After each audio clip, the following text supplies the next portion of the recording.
दोस्तों आज हम आपको लेकर जा रहे हैं यूरोप में बसे एक बेहद ही सुंदर देश इटली, जिसे दी इटालियन रिपब्लिक भी कहा जाता है, जिसकी जमीनी सीमा 6 देशों से लगी हुई है, जिसमें France, Austria, Slovenia, San Marino और वेटिकन सिटी के साथ मिलती हैं। क्या आप जानते हैं कि इटली को पर्वतों का देश भी कहा जाता है, क्योंकि यहाँ कई सारे पर्वत पाए जाते हैं, जिसकी संख्या 42,536 के करीब है। ये वही देश है जिसने दुनिया को बहुत कुछ दिया है, जैसे रेडियो, टेलीफोन, चश्मा और समाचार पत्र जैसे कई आविष्कार सबसे पहले इसी देश में हुआ था। कहते हैं यहाँ के लोग प्यार मोहब्बत में कुछ ज्यादा ही विश्वास रखते हैं। यही वजह है कि इस देश में समान लिंग के लोग एक दूसरे के साथ जीवन भर रह सकते हैं। कहने का मतलब है कि इटली में 5 जून 2016 से ही समलैंगिक मैरिज को कानूनी मान्यता दी गई है। तो चलिए आपको बताते हैं इटली देश के बारे में कुछ और भी अमेजिंग फैक्ट्स। दोस्तों क्षेत्रफल के लिहाज से इटली यूरोप का 10वां और विश्व का 73वां सबसे बड़ा देश है, जो कुल 3,02,000 स्क्वायर किलोमीटर में फैला हुआ है, जो आकार में भारत के एक राज्य महाराष्ट्र के बराबर है। वहीं देश में 5,88,00,000 के करीब आबादी रहती है, जिसमें 72% लोग शहर में रहते हैं, जबकि 28% लोग गाँव में बसे हुए हैं। पॉपुलेशन डेंसिटी की बात की जाए तो 197 लोग आपको पर स्क्वायर किलोमीटर में नजर आएंगे। वहीं जेंडर रेशियो पर नजर डाले तो इटली में पुरुषों के मुकाबले महिलाएं ज्यादा रहती हैं, जहां 95 पुरुषों पे 100 महिलाएं पाई जाती हैं। +39 देश का कॉलिंग कोड है और यूरोप के अन्य देशों की तरह ही लोग यहाँ दाईं ओर गाड़ी चलाते हैं। देश में चलने वाली करेंसी यूरो है, जो कि 1 यूरो भारत के 90 रुपए के बराबर है।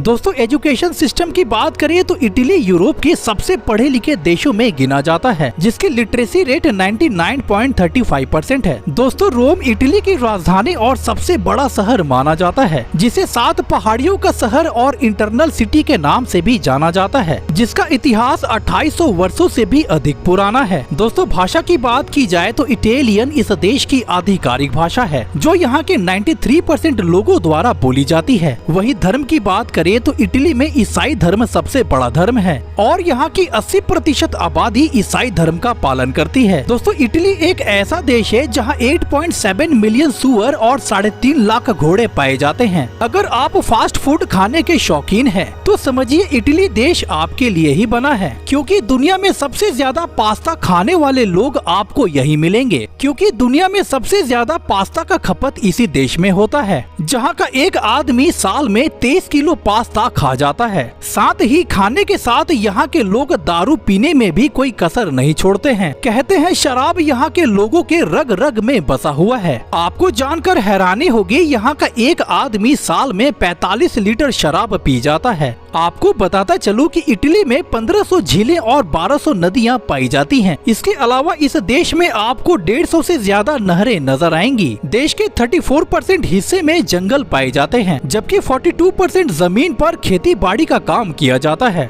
कहते हैं इस सुंदर देश में प्राचीन महलों की कोई कमी नहीं है। यही वजह है कि इटली में करीब 45,000 महल पाए जाते हैं। साथ ही दोस्तों इस देश में चर्चों की भी कोई कमी नहीं है, क्योंकि यहाँ 64,000 चर्च पाए जाते हैं। आपको शायद पता नहीं होगा कि इटली दुनिया का एकमात्र ऐसा देश है जिसके अंदर 2 स्वतंत्र देश बसे हुए हैं। पहला सैन मैरिनो और दूसरा वेटिकन सिटी, जो दुनिया के सबसे छोटे देश माने जाते हैं। दोस्तों इटली अपनी प्राचीन संस्कृति के साथ साथ खूबसूरत महिलाओं के लिए भी जाना जाता है। जी हाँ, यहाँ की महिलाएं दुनिया की सबसे खूबसूरत महिलाओं में शुमार की जाती हैं। यहाँ की महिलाएं अपनी शारीरिक सुंदरता के साथ साथ अपनी बुद्धि, प्रतिभा और साहस के लिए सराही जाती हैं। कहते हैं यहाँ की लड़कियों को देखने के बाद उनके ऊपर दिल आना कोई बड़ी बात नहीं है। दरअसल यहाँ की लड़कियाँ बहुत ही खुले विचार की होती हैं और बड़ी आसानी से किसी से भी दोस्ती कर लेती हैं। लेकिन अगर आप चाहें तो बात दोस्ती से भी आगे बढ़ सकती है। दोस्तों क्या आप जानते हैं कि इटली के रोम शहर में स्थित कलोजियम प्राचीन रोम द्वारा बनाया गया एक वृत्ताकार अखाड़ा यानी एम्फीथिएटर है, जिसे रोमन साम्राज्य की शक्ति, प्रतिभा और क्रूरता का प्रतीक माना जाता है। कहते हैं उस जमाने में इस अखाड़े में 5 लाख आदमी और 10 लाख जानवर मारे गए थे।